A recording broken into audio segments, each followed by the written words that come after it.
Dr. Matt here today, and today I want to answer the question, why does your metabolism slow down as we age? I remember when I was young, okay, and I'm talking like in my teenage years, in my early 20s, I could do just about anything and get away with it, and I'd be able to keep my weight very stable.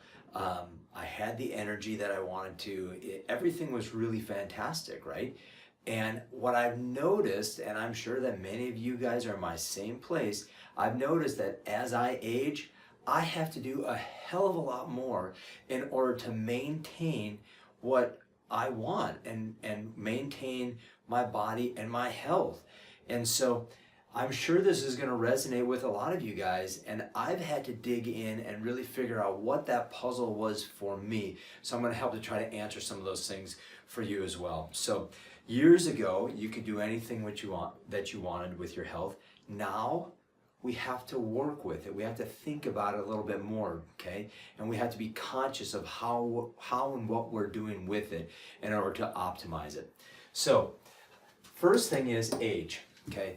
Inevitably, as we age, our metabolism slows, which means that you need to be more knowledgeable about your metabolism and what nutrients need to go into the machine to get the right product on the other side of the machine. So naturally, your body's going to slow down by about 1 to 2% per year, okay? Now, that can be minimized and optimized so it's much less than that, but there's some extra things you're going to have to do for your body, okay? Second thing is body size and composition. So what do I mean by that? I mean that if you have a higher muscle mass, your metabolism is going to automatically be faster, okay? Just because muscle uses more energy. Now, if you have a higher fat content, inevitably your metabolism is going to be lower because the fat cells don't really use a lot of energy for anything, okay? The muscles are going to be using more energy than anything, and your organs and your other tissues, okay? So increased muscle is going to increase your metabolism long term, which is why exercise is good to increase your muscle mass. Gender, okay? Male or female plays a role into that. You know, typically testosterone in men is going to help to burn fat a lot faster and keep your metabolism revved up a lot longer. It's going to help you gain muscle mass. Really where we run into problems here is when we get hormone imbalances. So both males and females should have estrogen and testosterone. Yes, ladies, you have testosterone, and yes, men, you have estrogen, okay? And there needs to be a good balance between the two of these. And the problem is with just giving somebody, say, hormones to balance them out, you really have to ask the question of why are they imbalanced to begin with, and begin to handle that imbalance first. Otherwise, you could drive up hormones in a direction they don't need to be and really screw up the metabolism a lot more. You know, for instance, for men, if you eat too much sugar and too much processed food, you can have a low testosterone and a high estrogen level, okay? You'll still have them, but the imbalance between the two are going to be off, okay? And so your body actually converts your testosterone and moves it over to estrogen, and it's an unhealthy metabolic process that happens with the body, okay?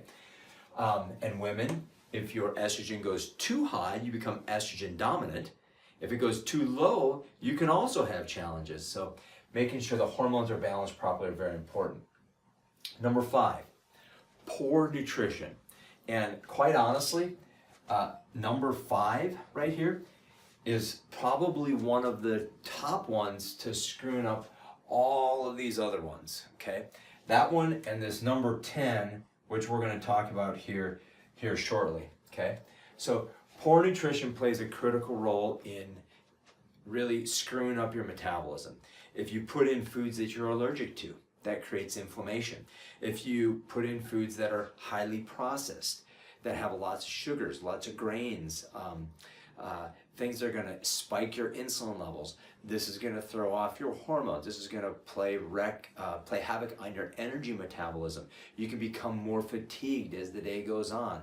So food and nutrition is very, very critical. And we're going to have more videos about nutrition and how to start getting into this healthier lifestyle and transforming your nutrition into a better way that's going to be right for you. And here's what the other thing about nutrition, which is really interesting, is that no two people are alike, and no two people need or require the same diet. Okay, and so often I'll have people ask the question like, well, how much of this do I need? And I hesitate to give people the answer. And the reason why is because they may not need that, but this person over here may need it. So everybody's a little different in their nutrition and what's going to work best for them. But we'll give some guidelines in later videos to kind of help guide you in the right direction on that. Okay? So stress also messes with the metabolism, and it will slow you way, way, way down. Stress, when you're stressed, your body releases a hormone called cortisol. Okay, it's a stress hormone. You probably have heard of cortisol or cortisol fatigue or adrenal fatigue. When cortisol is released in your body, it tells your liver to start producing more sugar. And so your insulin levels start to go up, and we start to get this imbalance of hormones that are going on in the body. And your body is so used to having this plentiful supply of sugar that it starts to not use some of the other machinery in the body of burning fat for energy versus sugar for energy. So stress will wreak havoc on every single organ, tissue, cell in the body. And we have more stress today than our parents and our grandparents did in their entire lifetime. The research is showing, from what I've seen, is that we have more stress in one day than our parents and our grandparents do. And really, I think what it comes down to more than anything is that years ago, people were moving. They were releasing their stress. It was also coming at them at a much slower pace. Today we have phones, we have electronics, we have things coming at us at 100 miles an hour, and our brain and our bodies are trying to process all of these things. And we don't have the release mechanisms for this stress. That we don't often go out and have walks anymore, or exercise, or the lack of movement throughout the day in the office, sitting at a computer, all is going to increase stress, as well as not release the stress that is being caused in your body. Number 7, chronic disease. Well, with chronic disease and degenerative diseases at an all-time high in our country, in fact, when we look at the money that's spent on healthcare, I think the research that I saw was that 97% of all the financial resources on healthcare goes to treating chronic degenerative diseases.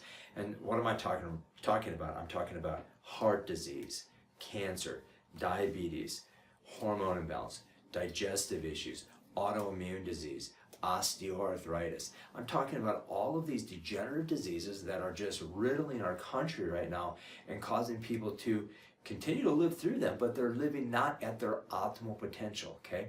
Well, all these diseases really play their effect on the metabolism, and many of them are metabolic diseases in and of themselves that will, the reason they develop is because the metabolism breaks down, and now we have this disease. Number 8 is medications. So many of the medications that people take today on a regular basis will disrupt the hormones and imbalance the body's metabolism and slow it down and slow it down. And so some of these are antidepressants will slow the metabolism. Diabetes medication will slow the metabolism. And so isn't that kind of ironic, is with like a diabetes, we want to be able to have a faster metabolism so we can metabolize the sugars and we can metabolize and create energy and allow the body to function better. But the actual treatment for the disease is making the metabolism worse as time goes on. So again, diabetes is a preventable disease, and we're going to show you more in other videos on how to do that and march in the right direction there. Steroids. I can't even tell you how many times I've been on steroids. When I was young, I'd get very sick, and it happened a couple times every year. It was like clockwork. They named it virally induced asthma. And so one of the treatments was a steroid inhaler, and I took a prednisone, and I believe it was an albuterol inhaler to open up my lungs. And when I started to feel it come on, I just knew that I better go and grab those medications and start taking them. Like, that was what was creating the issues, that I didn't have enough of this medication in my body. So remember, this is the way we're trained. It's the way we're trained to think. And the reason why we're starting to do videos is to educate you guys to start to think differently about health. Number 9, physical activity. Okay, so why is physical activity so important when it comes to metabolism? Well, physical activity, number 1, will burn up the extra energy in your body.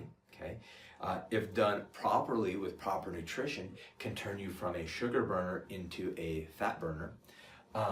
It can also increase your body size and composition, so your muscle mass will increase and will increase your body's metabolism. So last one here, and I put a star by this one because I believe these two things right here is kind of what sets this entire thing into motion, okay? And this is toxins. Now, when I say toxins, what do I mean? I mean toxins from the foods we eat, from the air we breathe, from the chemicals we put onto our body, from processed foods. All of these different chemicals and components that are added into our body's got to figure out a way to process this, right?